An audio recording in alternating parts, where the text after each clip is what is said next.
80 years ago on Friday, Japan unconditionally surrendered following the U.S. atomic bombing of Hiroshima and Nagasaki. The war in Asia and Pacific ended, and World War II was finally over.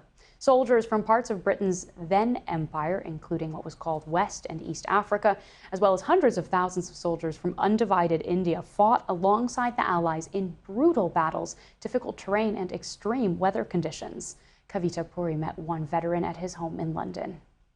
I wouldn't mind being in that uniform again, looking like that. Yava Abbas is 104 years old. He was born in British India. In mid-1942, the British colonies of Singapore, Malaya, now Malaysia, and Burma, today Myanmar, had fallen to the Japanese. Yava enlisted. He trained as a combat cameraman and joined the new 14th Army, a fighting force of nearly 1 million men, mostly Indian, as well as from other parts of Britain's empire. In my time with the 14th Army, and I went to many of the fronts, there was no hand-to-hand fighting. Most of it was shooting and bombing and shelling, and very little trench warfare. I tracked down the footage he shot, which is held at the Imperial War Museum. Here it is. Yava was at nearly all the major battles in the Burma campaign to win the country back from Japan.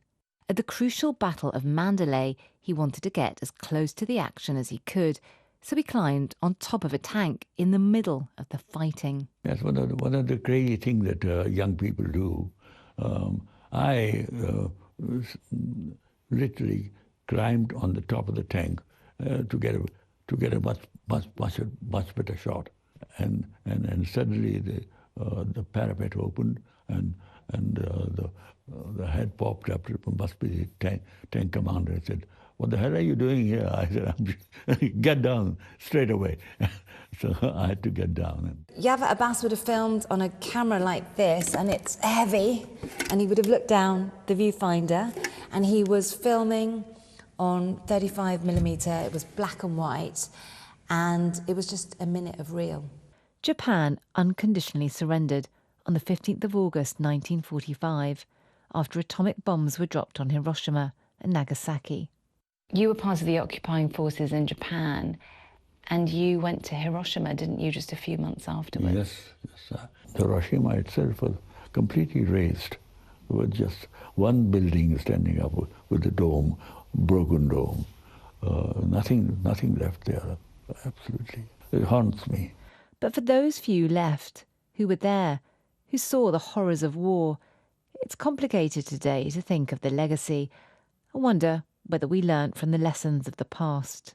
We seem to be caught in a web of never-ending wars, which threaten the very idea of freedom and democracy. War is a crime, and war has to be banned.